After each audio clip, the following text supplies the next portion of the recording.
But I looked at it, and the other is I looked at BET from the start as a business, not a family heirloom that it would be passed. I looked at it as a business, and even in terms of the black community, because a lot of folks in the black community gave me a lot of negative reaction because of and not only the fact that we played a lot of videos, almost everything was videos, but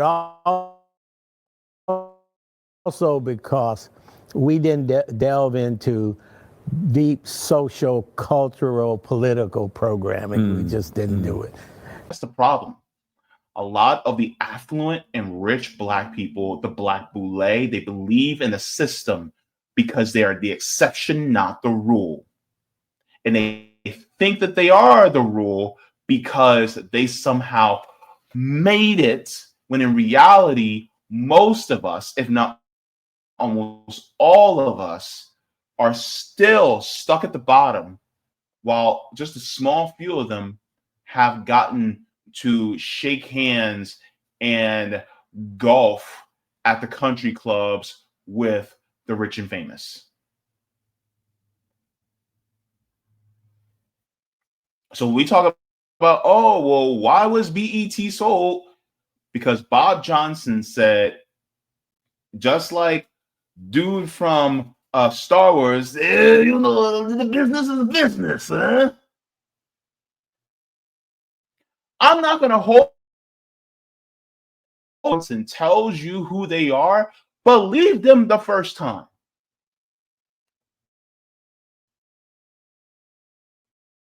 Is anybody surprised about what Bob Johnson said? Who is Bob Johnson? Some of you guys may ask. Bob Johnson was the founder of BET, which stands for Black Entertainment Television. BET has been a staple in black households for, gosh, how long has it been? What, about 40 years? Since the 80s? Or we kind of grew up on BET when we can afford cable, but then, you know, we had to get rid of the cable because it got a little too expensive.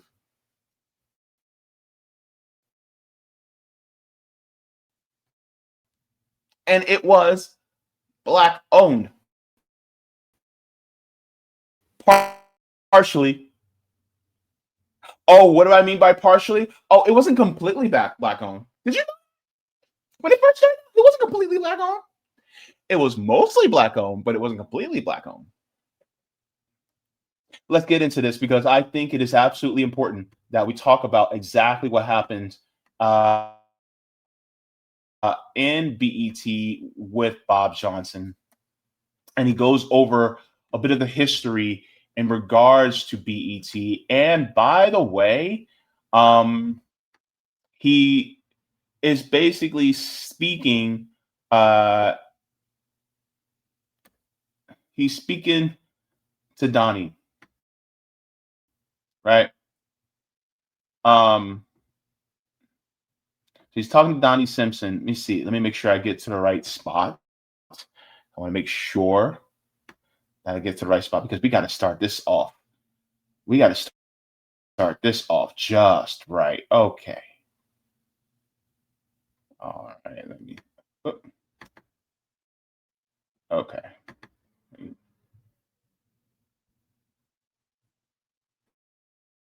Just want to make sure. Okay. All right. And let me share the screen.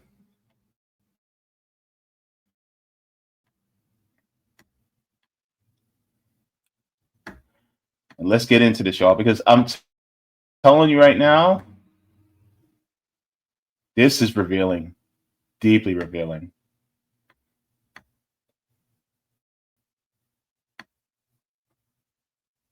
Was it a difficult decision for you? You know, people ask me that a lot, Donnie, about was it difficult to sell BET, and the answer is no.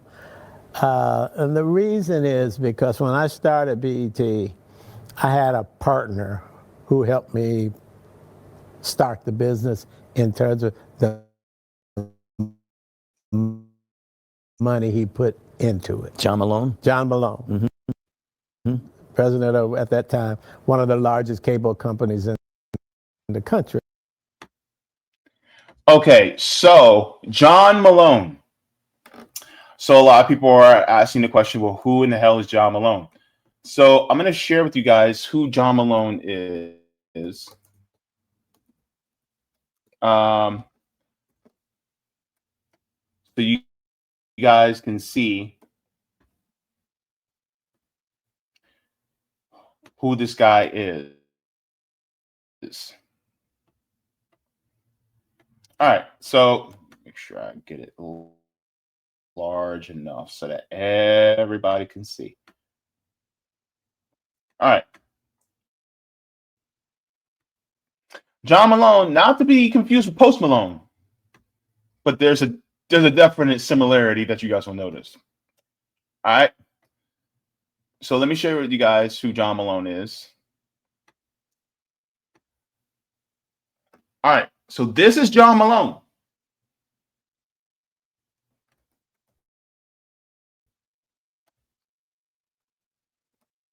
Okay. One of the other owners of BET from the beginning. Oh, I thought you said it was black owned. Remember, it's mostly black owned. It wasn't completely black owned. Nope. Whoop, there it is. So this is exactly what BET was. See, we got to wrestle with the truth, right? You talk about, oh man, we need to have complete black ownership. Okay, but let me ask you this: is that our apex? Complete black ownership? Is that it? Is that our summit? Is that the highest height that we're supposed to be getting to? Is that what's going to help liberate the black community? Guys, I'm asking these questions because we're going to be getting into this just a little bit more. But I wanted you guys to see who John Malone was so that you guys know what's what. All right? Okay, let's continue. Mm-hmm. And of course, you need a cable to carry your cable programming, and without it, you wouldn't get the audience. So when John invested with me, and quick story. So John, he was on the board of the cable industry. I got a job working as a lobbyist for the cable industry, and I met him, and he said, "Bob, if you ever have an idea, come talk to me." I said, "Sure." You know, I thought it was just a conversation. But when I thought about the idea of starting BET, and by the way, BET's as an idea was not so much so original, and you'll notice, but it was an extension of what black content was and how it was distributed. You know, radio, there was plenty of black radio stations. Oh, yeah. Right. And so black people got radio music, record music off of radio stations. There was several black magazines, John Johnson of Ebony and Jet being the two most well-known, Essence, and even Black Enterprise. So black people were getting content. They just weren't getting it on a nationwide basis, controlled by black folks. And that was what how BET differentiated itself from everything else. So when John Malone came to me and said, "Bob, you got an idea?" I was basically an extension of print, except it was video. Not an extension of radio station, but it was video. And so by putting all that together, made it happen. So I went to John, and the cable industry was growing into the big, yeah, I'll back you. And I said, John, he said, Bob, how much would you need to start BET? And I said, John, I'm going to need $500,000. This is back in 1980. Wow. $500,000. Which to me, with all the money in the world. So, you know, I grew up in a small town in Freeport, Illinois, 9 or 10 kids. Town got, so you assume there are 3,000 black people in the whole town of Freeport. Now, $500,000 was equal to all the money in the world for every black person in Freeport. The total income. Total, you know, GDP, gross domestic product of the whole town. So just to let you guys know, so $500,000 in 1980 has the purchasing power of $1.965 million today. So almost $2 million in today's money. So if somebody came to me today and was like, okay, so how much do you need to start a network? So that's how far and how deep the amount of money was to at least start something. So there you have it. So I went in and I said, John, I need $500,000. He said, Bob, here's what I'm going to do. I'm going to buy 20% of your company for $180. And I'm going to loan you the other $320. So that gives you your $500,000, your $500,000. And then he said, Bob, I'm going to buy 20%. I'm going to be 20% owner, and you're going to be the 80% owner. Wow. I said, John, that's a deal. What John didn't know at the time, if he'd reversed the numbers and said, I'll be 80, you'll be 20, I said, John, that's a deal. Yeah. So here's the thing. And you're going to hear, you'll hear this a lot from black people, especially people who are within the television and film industry, is that when it came to entertainment for black people, we weren't seen as bankable. Meaning, for instance, whenever you had a project that was catering to the black community, it was always a test to see if it would do well there, then they think it could do well with general audiences or mainstream audiences, white folks. So this happened with BET. So of course, this guy, John Malone, was just like, all right, I'll take 20%, because he didn't realize how big BET would be. For him, it was just like, all right, I'll make an extra 20%. Okay, fine. Right? Same thing with Fox, right? A lot of people, when Fox first started out, it was the black channel. This is how shows like New York Undercover, shows like, I think Martin was on Fox. Yeah. Living Single was on Fox. You had A Living Color, which was on Fox. All these shows were on Fox.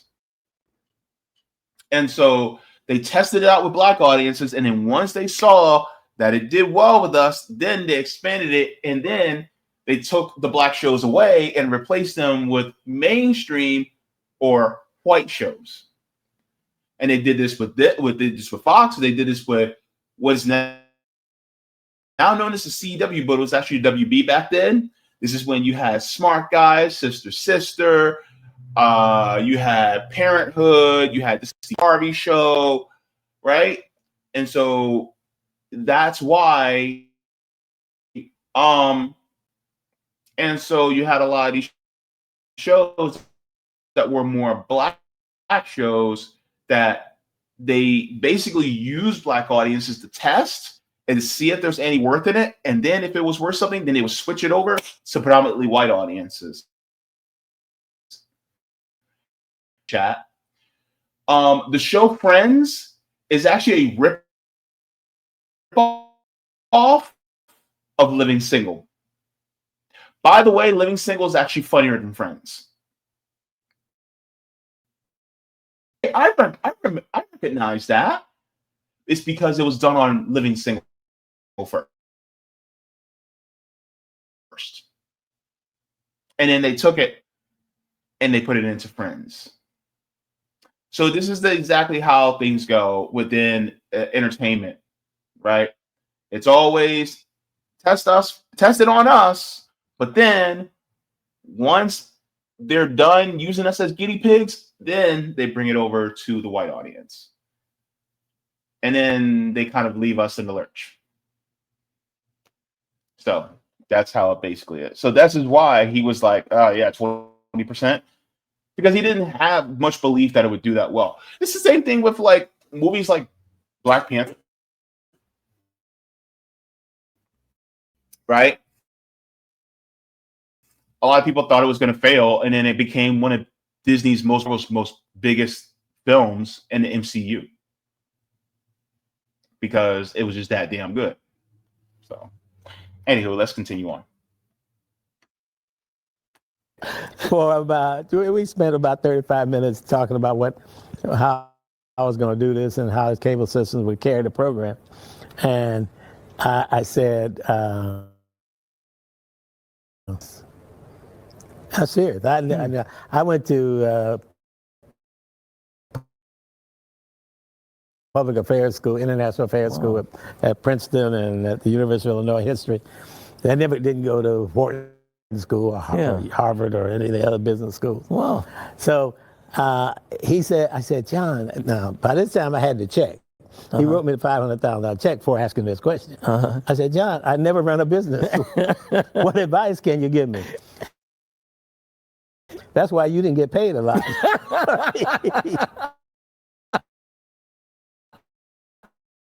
He said, thanks, John. Keep your costs down.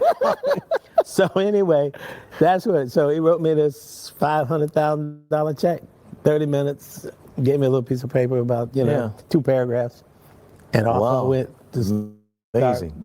John invested with me. He invested in me, believing in me. I asked him, I said, John, why didn't you kept putting money, put it in his debt. The debt got paid back over time. I said, John, why didn't you put the money in at BET? Mm-hmm. He said to me, Bob, I always knew you would work harder for yourself than you would for me. So that's how the business, so when we sold the business to Viacom, the people on MTV and VH1, the business sold for about $4 billion. John never sold a share, so he got his 20% plus, and I got my 80% plus. So really, when you think about it, Donnie, John Malone, had he reversed the numbers, it would have been a completely different financial business. So when after he stayed on the board for 20 years and stayed as chairman, at some point, people want to exit so they can go do other things. And plus the other thing he said to me, he said, Bob, at some point I'm going to want to cash out. And he said, I know you have 2 kids and they're really great kids, but I don't want to work with your kids. I like them, but I want to work with you. So whenever I got to leave, you got to make it so we leave where each one of us get the value that we created. And so I owed him that as an investor and basically the guy who put the first capital, I owed him to give him a maximum return. So that's why I felt I had to sell the business at the highest value because of my partnership with John Malone. And to this day, we're still friends and good relations. He's an investor with me in other businesses as well. Yeah. But I looked at it, and the other is, I looked at. Okay, so he could have stayed on and just paid. He could have just stayed on and paid him instead, and then bought, basically the 20% out, right? Let's say if it's valued at $4 billion, okay, you got 20%, then okay, we would sell you 20% of how much it costs. So 20% of $4 billion would be do the math, JB. What, $800,000? I'm sorry, $800 million. Sorry. So could have just been like, all right, well, I'll give you 800 million because you started off giving me 130. You started off giving me 130,000, and then I'm sorry, 120,000, and then you put in another 380,000. So that's 500,000. Now it's valued at $4 billion, which means that I'm giving you $800 million. $800 million now for 20% of the company. Could he have done that? On 100% instead. And he could have kept on selling it to Viacom. But he didn't. He sold it because Bob Johnson saw dollar signs. Let's continue on. Don't you know no good? Don't you know no good? BET from the start as a business, not a family heirloom. Okay, let's go back just a second. Let's. I want you guys to get the full context of this part. And good relations. He's an investor with me in other businesses as well. Yeah. But I looked at it, and the other is, I looked at BET from the start as a business, not a family heirloom that would be passed. I looked at it as a business. And even in terms of the black community, because a lot of folks in the black community gave me a lot of negative reaction because of and not only the fact that we played a lot of videos, almost everything was videos, but also because we didn't delve into deep social, cultural, political programming. We just didn't do it. And so. Okay, so first things first. He did it for the money. Cream, cash rules everything around me. Dollar bill, y'all. That's exactly what he did it for. It wasn't because, I want nothing to do with the culture. It had everything to do with business. Everything.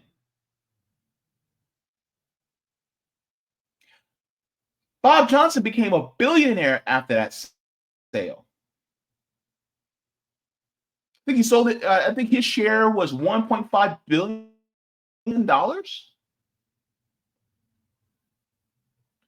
And so ultimately, was it about the culture? No, it wasn't about the culture. The thing is, and that's the crazy part. I'm telling you right now, to anybody, especially Black Americans, especially you freedmen out there, I'm going to tell you right now, and yes, I am a freedman too, but Black capitalism ain't going to save us. No way, no how.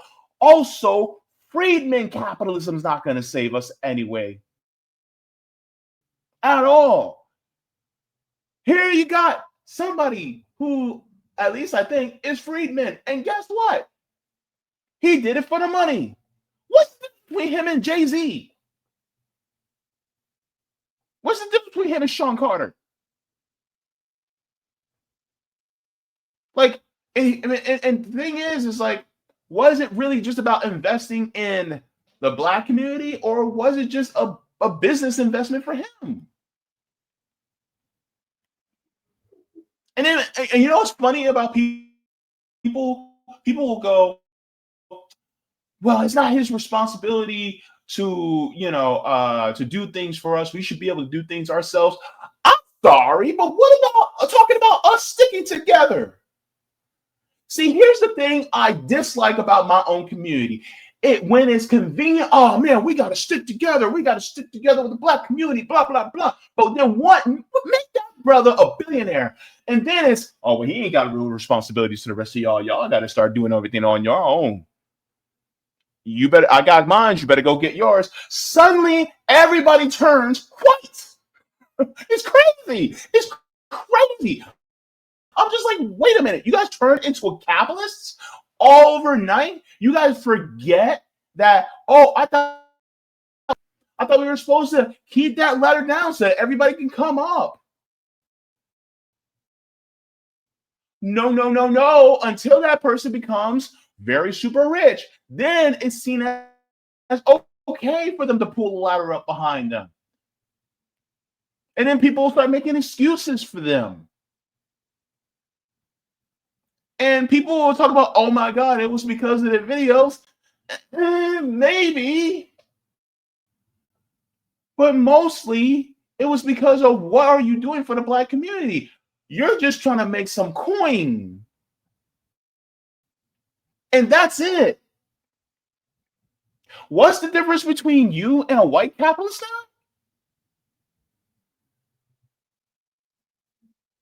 Oh, I thought so. That's the thing. And when we talk about Black capitalism is not going to save us, this is what I'm talking about. The same thing with the Byron Allens, the Oprah Winfreys, the Tyler Perrys, and all them other Black billionaires.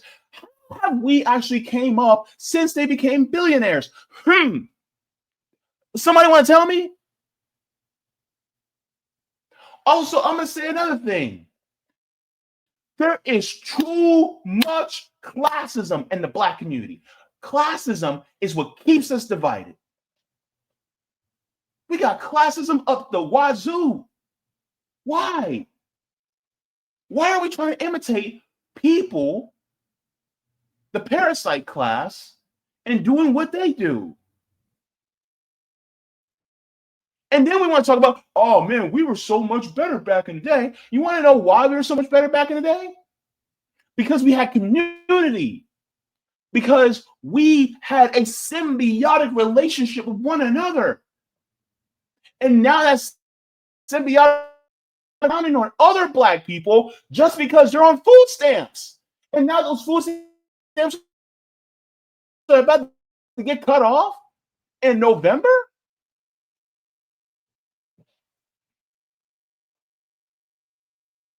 Oh, but we need to come together. Then stay together. Stop cheering for the ones that are Black faces in high places that exploit their people. And people are like, well, Bob Johnson didn't exploit nobody, but he got money from somebody who did. Because that dude had, in 1980 loaned $380,000 and engaged and then invested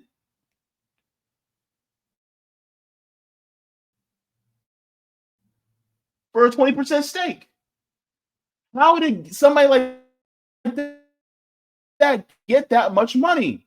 Was it just because he just worked really hard, or was it because he exploited his way to get that much money? And so what did he do? He saw a business opportunity. He saw Bob Johnson. He was like, maybe that's a bankable idea. So then he gave it to Bob Johnson. That money was raised on exploitation. So therefore, Bob Johnson used the money.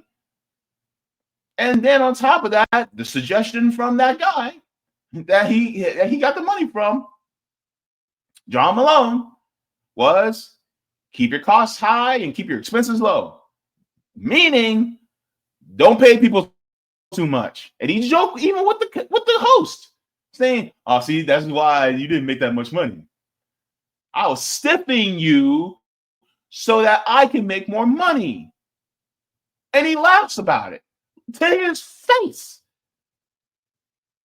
The gall of these billionaires, of these affluent people, no matter what color, and they'll laugh in their face. See, that's why I didn't pay you much, because I wanted to keep the rest of that profit for myself.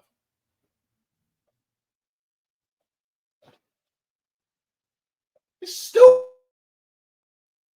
Because here's the thing. This is why we got to look at these billionaires for who they really are.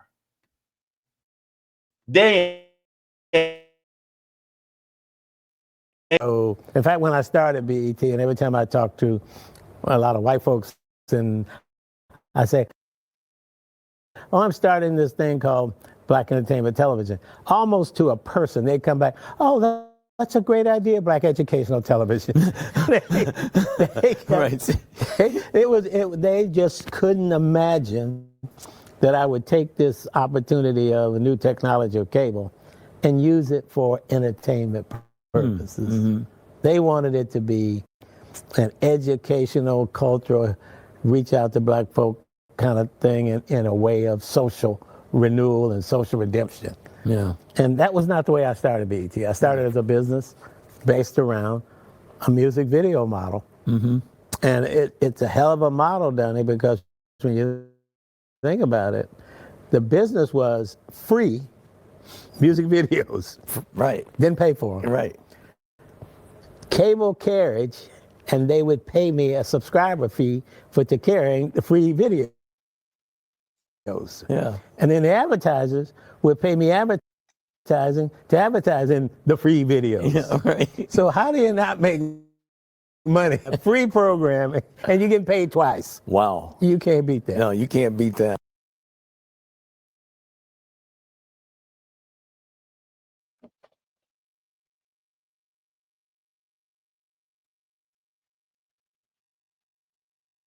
Now, how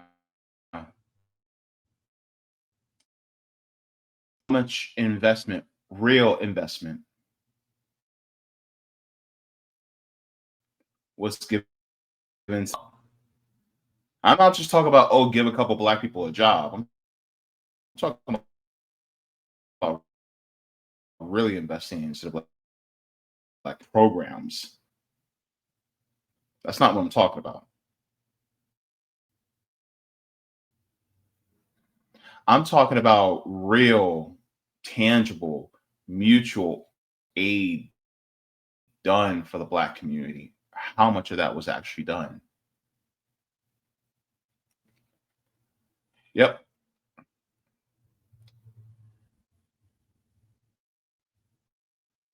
I'm not talking about this BET program was brought to you by McDonald's. No. M. Brought to you by 3M. I don't care. I don't want it to be through some big corporation where it doesn't fundamentally change the system. And that's the problem.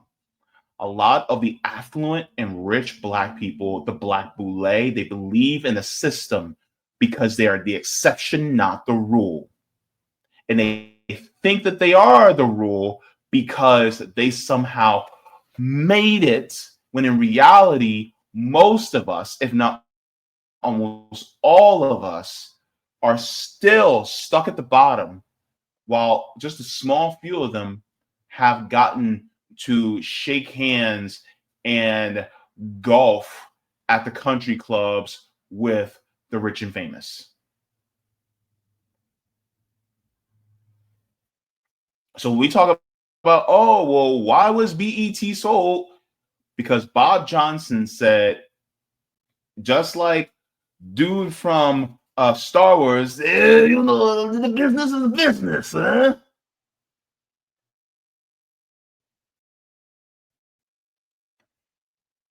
And so that's what BET. But the point was that it also, over time, was a statement about what it means to have a black voice controlled by black speakers. Yeah. Well, and I guess that's kind of what I was trying to get to with in selling it. You know, you give that up where you don't control it. It's felt like, I don't know that I would ever sell it because, you know, for me, it would be that family heirloom. It was on the past. But I look at it and go, well, but Bob's a businessman. This is what Bob does. And I think that it's also important for this reason, because that moment created our first black billionaire. We need to see that. That's important. No, it is not. Absolutely not.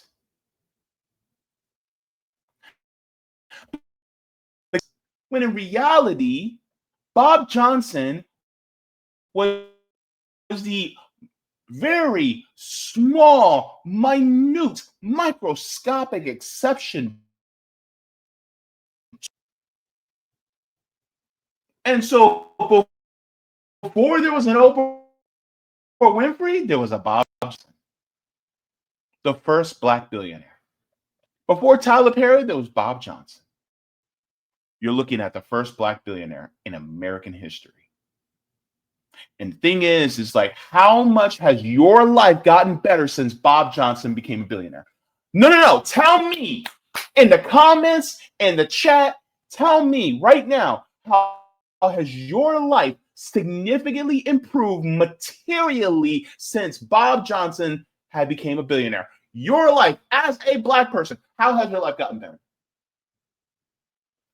Don't worry, I'll wait.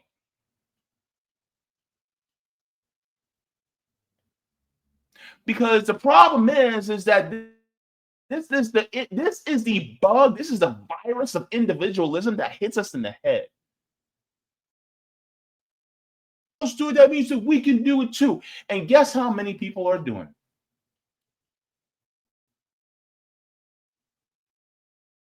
You got all these black dudes that got low top fades with a lineup, dressing up in suits, joining Toastmasters, trying to talk about, oh, I got the millionaire mindset, when in fact they barely even got 6 figures. And then on top of that, they're looking down on people who simply got food stamps because they're being exploited as workers. I'm going to tell you a fact.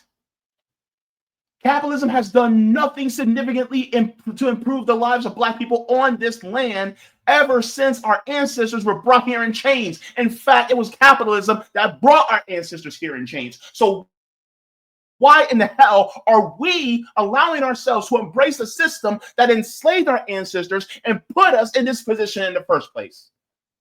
It don't make no damn sense. Why are we doing that? Why do we continue to allow the enemy, the parasite class, to play in our faces and tell us, oh, well, you just need to be more like us? Oh, white people don't even have it that good right now because look what they're going through. You think Donald Trump and Larry Ellison and Tim Cook and all these and Elon Musk, do you think they actually care about even poor white people? The hell they do. They don't give a damn about them. And if you think all these poor white folks, you think they're actually doing that much better? Now, I will say this. They're not doing that much better.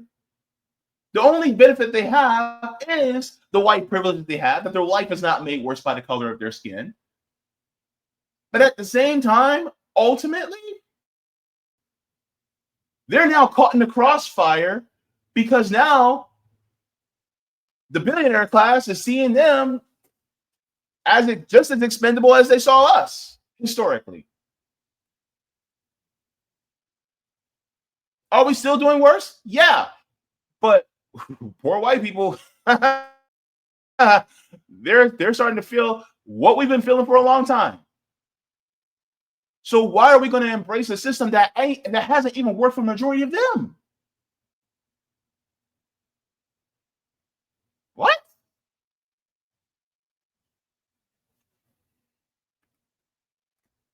Let's finish this up. Too. So all that's the criticism that some people gave, for selling it, the other side of it is that this is something that's very important for us to see as a people. Yeah, well, to me, the criticism was not so much, I think to some extent, it wasn't so much a reflection on BET, the entity. It was an emotion about the fact that we were the only one of a kind. Yeah. Had there been 3 or 4 BETs or versions of BET, like there's TV1 and BET, Yeah, right. I think the criticism would have been sort of broad brushed across all of us.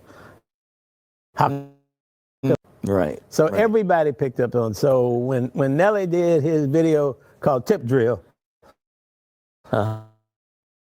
it came back on us. So we would hear that kind of thing. Or when people would talk about believe it or not, how come there's so many light-skinned women in videos? I never made a music video. Yeah. But I did put them on. Yeah, yeah. And I didn't deal with saying you got to have a gun in video, or I got to show women and men and sexual things in music video. It was the industry. Yeah. But that was what I got because I was the only black game in town. And anytime you're the only black thing, it'd all be together to move us together. If they don't think you're taking the lead or you're it, they got nobody else to criticize but you. So that was sort of the is today. Such a dominant cultural force is because when I sold BET, I insisted that the leadership of BET and the cultural statement of BET remain the same under Viacom. And it did. Management almost went wholesale over there. They all left BET and they all went over there to run it under Viacom. Right. And okay, so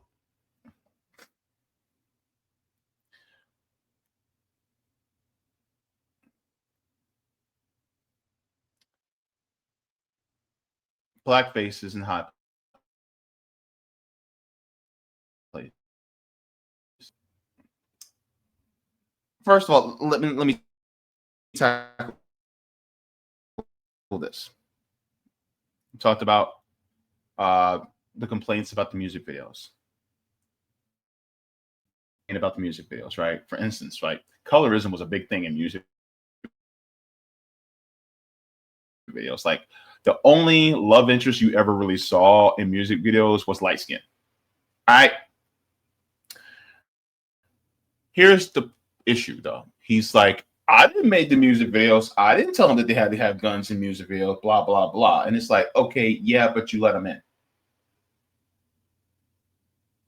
I didn't tell these people to, sell drugs in my house. I didn't tell these people to do all this promiscuous stuff in my house, but you let them in your house. You let them through the door. You unlocked it, you opened it, and you said, come on in. So you got to take at least a little bit of accountability for that, Bob. Because the whole, I'm just a businessman, doesn't really work with the black community, especially since you're trying, number one, you name it Black Entertainment Television. Number two, is supposed to encompass all things that are Black entertainment, which also and social commentary allow it to happen. Now,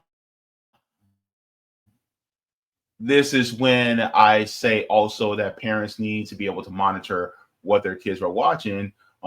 Unfortunately, there's a lot of parents, particularly ones who, you got a lot of single moms and dads that were out there too, that were working like crazy. And because they were working and they didn't make enough, well, guess what? They couldn't be home with the kids and they couldn't monitor what the kids were watching.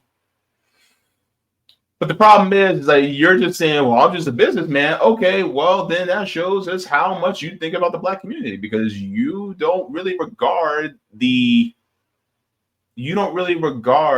culturally how we're doing, or really on a systemic level, you don't really regard how we're doing, because you're just concerned about making your money. And this is the problem.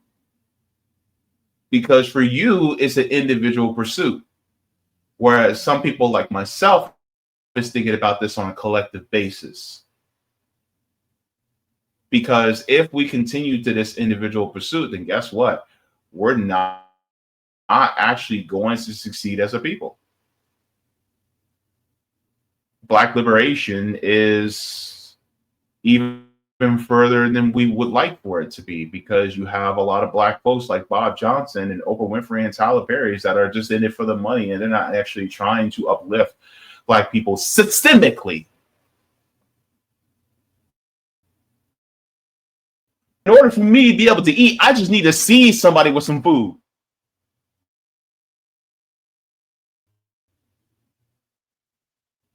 Oh, I see somebody with food. That means it's possible for me to be able to get that food. But the problem is that what happens when all the food or most of the food is hoarded by that one person?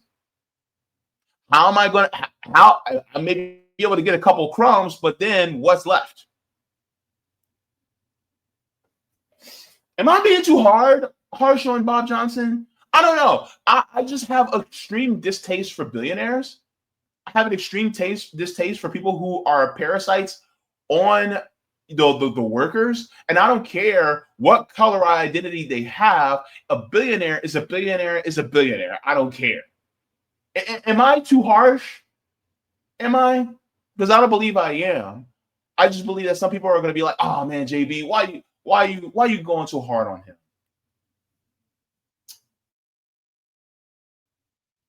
Because we were played into thinking that him being individualistic and acquiring that much wealth was good for all of us, when in fact it never was.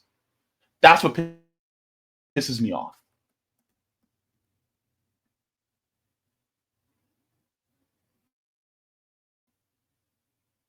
I'm going to share, if you guys want to watch the rest of that interview with Bob Johnson.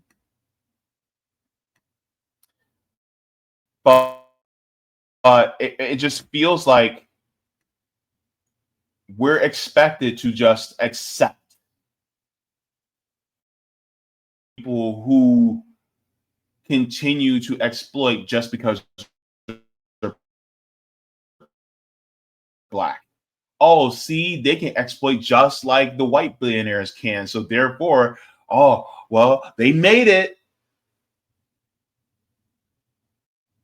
See, there's one like us that can exploit. It's just like Barack Obama. See, we got like us that can also commit war crimes. See? It's stupid on his face. And that's why, I'm as, I guess I'm as I am, is because we actually should be aiming much higher. And there's somebody who also aimed really high. And they made a point back in the day. Before I get to this, let me share this, because I want you guys to know that BET was bought by Viacom. So Bob Johnson sold BET. to Viacom for $4 billion. Viacom merged with Paramount. I hope you guys know where I'm going with this. So let me share this.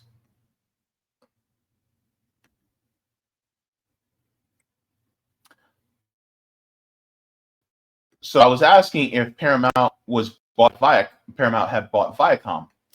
The internet said no, Paramount did not buy Viacom. Instead, the two companies merged in 2019 to form a new company called Viacom CBS, which was later renamed Paramount Global. In 2025, Paramount Global merged with Skydance Media to form Paramount Skydance Corporation. So now I want to share this because Paramount Skydance Corporation, make sure I'm, it went away again. I hate when it does that. Okay. So yes, so Paramount and Viacom merged. So let me share this with you guys, okay?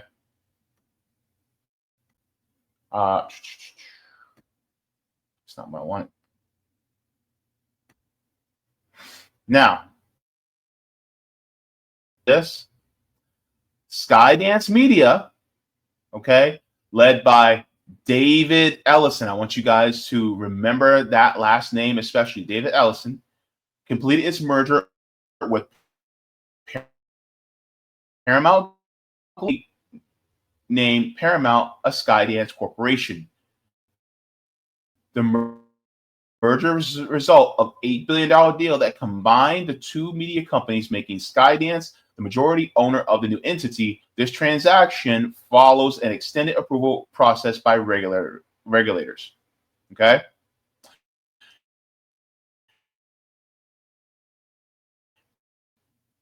Why is that name so familiar? I'm going to share you guys who David Ellison is. All right.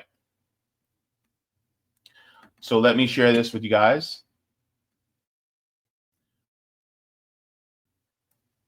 Is an American film producer serving as chairman and chief executive officer of Paramount Skydance since August of 2025. He is the son of Oracle Corporation co-founder Larry Ellison, the second wealthiest individual in the world. So now BET is owned by a Zionist. There you have it. BET is owned by a Zionist. It's now within the Zionist framework.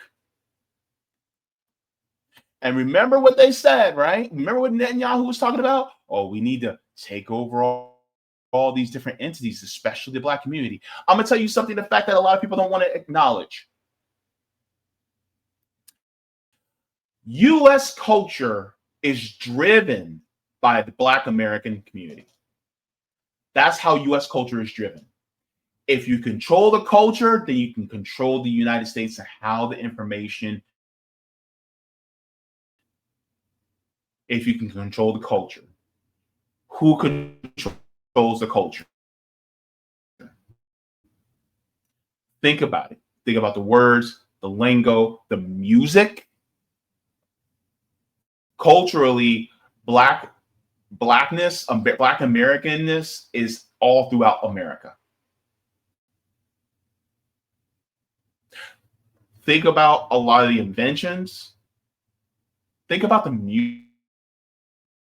music. Also own MTV. Who was the first Black person to ever be featured on MTV and have their videos shown? Michael Jackson. Before that, MTV did not want to show any Black people. The origins of country music starts off with Black people. The origins of rock and roll starts off with Black people.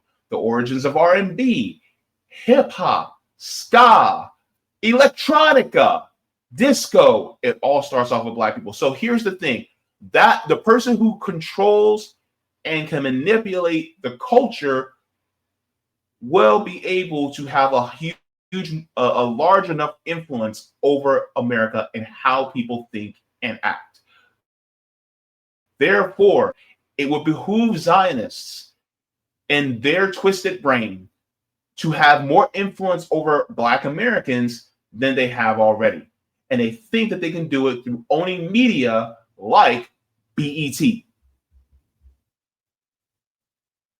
And so now, and then Viacom merged with Paramount, and now Paramount got sold, and now it's being owned by Larry Ellison's son. Guess what?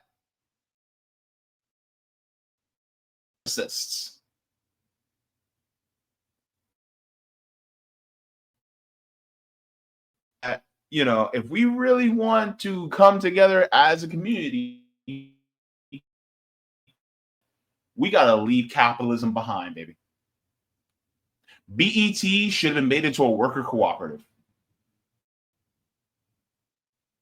I stand 10 toes down with a full chest. BET should have been made into a worker cooperative. It should have been worker owned. I said what I said.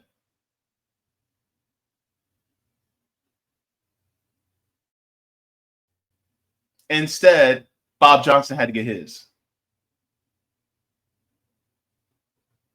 So I wanted to share that. And I want to share this too, because this is why.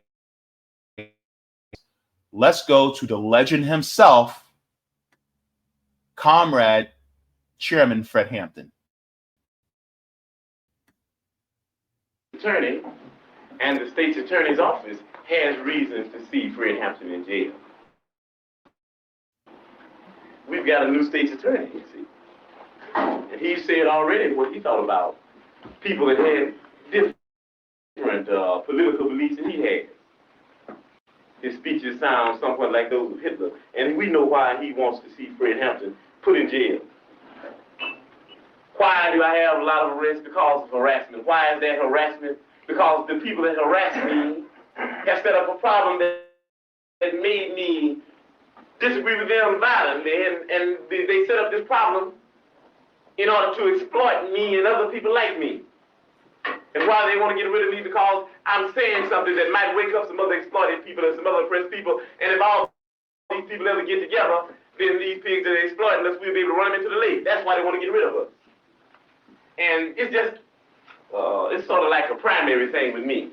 I'm the first move that they'll make. I'm a part of the organization who'll be the first organization they'll move on, because I happen to be a part of the organization, the Black Panther Party. That is the only organization, in fact, that has came out and stood up loud and clear and said that we don't care what anybody says, whether they have guns or not, and badges or 18 uniforms. If whenever they step outside the bounds of legality into the bounds of illegality, then we'll blow their brains out if they're bothering the people. Right on. And what makes them mad about that? They're constantly bothering the people. Anybody that's out there for the protection of the people happens to be in direct conflict with them. What makes them mad about it? What makes them mad about it is that they have Black people and white poor people and red poor people and Puerto Rican poor people and Latin American Puerto Rican people of poor people of all descents. They had them caught up in movements based on racism. When the Black Panther Party stood up and said that we don't care what anybody says, we don't think you fight fire with fire best, we think you fight fire with water best. We're gonna fight racism, not with racism, but we're gonna fight with solidarity. We said we're not gonna fight capitalism with black capitalism, but we're going to fight it with socialism.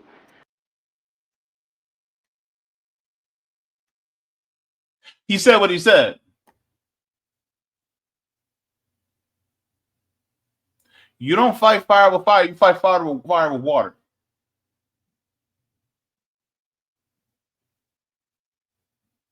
You don't fight racism with racism, you fight racism with solidarity. Meaning, if you got any of these bigoted thoughts, you got to throw that stuff away so that we can come together. You don't fight capitalism with black capitalism, you fight it with socialism. That means workers coming together. My black brothers and sisters and siblings, are you actually working to make it so that it's better for everybody instead of just a small few? Even if it's a small few of black people, no, you don't do that. If we're going to fight for everybody, we got to fight for everybody. If you're talking about you want to fight for the black community, then that means you got to fight for the entirety of the black community. If you're talking about just freedmen, then all freedmen. Stop being classist within the freedmen community. Stop being sexist within the freedmen community. Both sides, right? Because there's misogyny and there's misandry. We got to stop them both. We got to stop the homophobia. Look, there are some freedmen, LGBTQ, that we are discriminated against all the time. I'm one of them. What about those of us who may be neurodivergent or maybe disabled?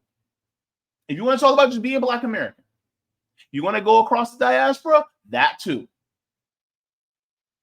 And the thing is like Black capitalism is just a rebrand of the same old tired ass capitalism that's kept us in change for a long ass time.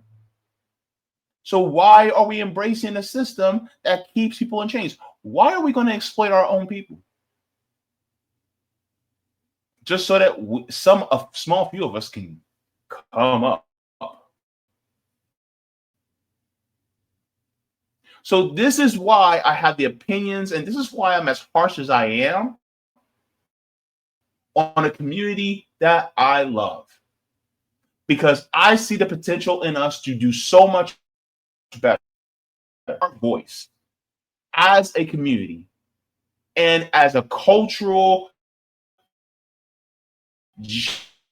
giant that is equal, equitable, and egalitarian, but across all communities, so that everybody can actually come up. No more Bob Johnsons. We need more Fred Hamptons. Thank you so much for watching, and I appreciate it from the top and bottom of my heart. If you'd like to see any more, you can look here. 1. Forehead kisses.